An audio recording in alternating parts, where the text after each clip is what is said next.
नमस्कार दोस्तों, आज मौका है डॉक्टर विश्वकर्मा पाहन का पुण्यतिथि। जी हाँ, आपने सही सुना। जिस हालत में आदिवासियों की स्थिति थी, उनको उभारने के लिए उन्होंने मानव शास्त्र का ज्ञान लिया।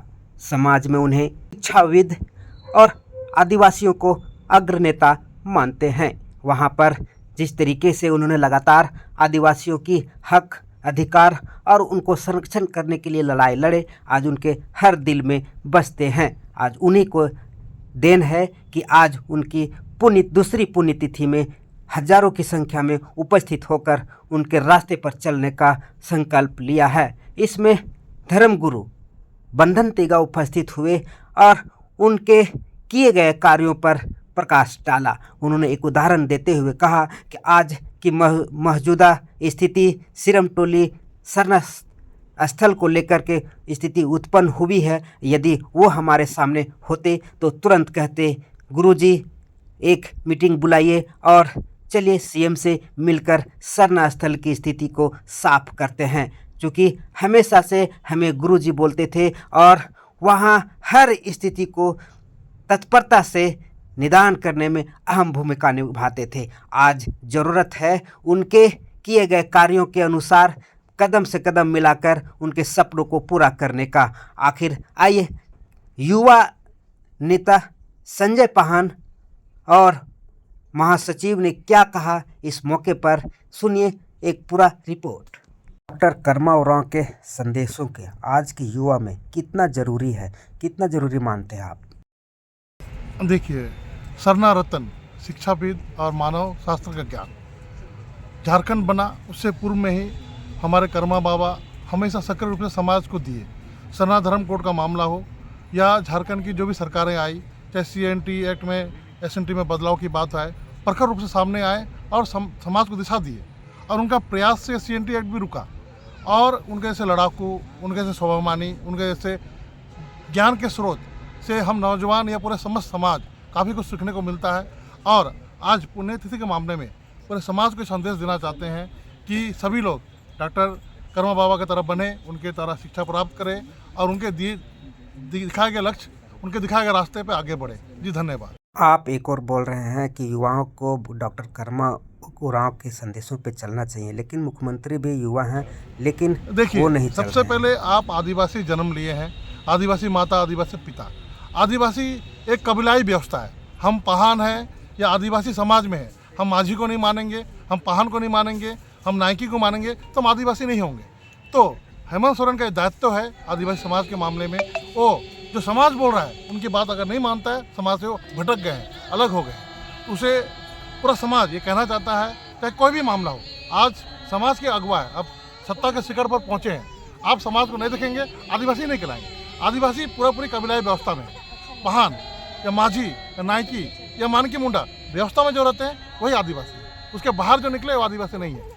ऐसा कार्य करेंगे जो हमारी दिशावली हो, सरना हो, मसना हो, जाहिर थान हो या भी जो भी पूजा स्थल, उसको आप आस्था नहीं रखेंगे, उसको आप नहीं मानेंगे, उसको ऐसे कार्य करेंगे तो आदिवासी समाज आप पे इतिहास कभी माफ़ नहीं करेगा। जी धन्यवाद। मैं संजय पाहन, केंद्रीय प्रवक्ता, राजीपाड़ा सरना प्रार्थना सभा, भारत। डॉक्टर कर्मा उरांव जो एक प्रख्यात ये थे, मानव शास्त्री थे और साथ ही साथ प्रख्यात विद्वान भी थे। और इनकी विद्वता इसी से आंका जा सकता है कि वो करीब करीब अनेकों देशों में भ्रमण कर इस बात को रखा करते थे मानव शास्त्री होने के नाते। तो वो विद्वान थे और विद्वान के साथ साथ उनमें एक चीज़ देखा गया था कि वो समाज के प्रति बहुत बड़ा उनका नज़रिया था और हर जो भी परेशानी या जो भी कठिनाइयाँ होती थी उसे वो मुखर होकर बोलते थे। ये उनकी विशेषता थी। मैं विशेष रूप से आप लोगों को बताना चाहूँगा कि अभी जेपीएससी के समय में एक बहुत बड़ा आदिवासियों के अहित का मामला आया था और वो प्रख्यात विद्वान होने के नाते ही उस बात को मुख्यमंत्री के सामने रखे और अनेक सचिव, चीफ सेक्रेटरी से लेके अनेक सचिवों के सामने जब इस बात को रखा जा रहा था तब भी उन सचिवों के माध्यम से टाल मटोल किया जा रहा था। लेकिन जब डॉक्टर कर्मा उरांव सर उस बात को इतने बारीकी से उस बात को समझाया गया कि ये समाज के, आदिवासी समाज के लिए कितना बड़ा अहितकर है, तो वो फिर बाध्य होकर उनको मानना पड़ा और सरकार एक संशोधन की। तो ये इनकी प्रख्याता या विद्वानता का एक मानक है, ये पैमाना है। उनके द्वारा ये भी देखा गया था कि जब से वो सरना कोड को अपना एक लक्ष्य बताते और उसका मानव शास्त्री होने के नाते और वो किस स्तर क्यों जरूरी है, इस बात को सभी लोगों को प्रेरित करते थे। और इस चीज़ को वो बताकर कि एक अगर जिस दिन आदिवासी समाज अर्थात सरना धर्मावलंबी प्रकृति का जो अर्चना, पूजा अर्चना करता है, अगर उसको ये कर दिया जाए, अगर वो छोड़ देगा और प्रकृति का जो पूजक हैं वो जिस दिन छोड़ दिए, तो निश्चित तौर पे इसका बहुत बड़ा जो आज के दिन में ग्लोबल जो अशांति है या अस्थिरता है उस पर असर पड़ेगा। तो ये अपनी प्रखर विद्वानता के चलते ही आज समाज में इतने नामी हुए या इतने जाने पहचाने जाते हैं। और उनका एक उनके द्वारा हम लोगों के साथ काफ़ी सभाओं में जाना होता था, बैठकों में जाना होता था। उनके द्वारा एक बार बताया गया था कि वो लंदन गए हुए थे और वहाँ पे जब उनका 2 मिनट का जब विलम्ब हुआ तो उनको उस अधिवेशन में जाने नहीं दिया गया। और यही कारण था कि वो जब भी किसी बैठक में आते थे तो जो समय दिया जाता था उससे 2 या 3 मिनट पहले दिया जाता। तो ये सब समाज को एक प्रेरणा का एक स्रोत बना और आज हम उनसे सीखे जाने की कैसे एक समाज को जब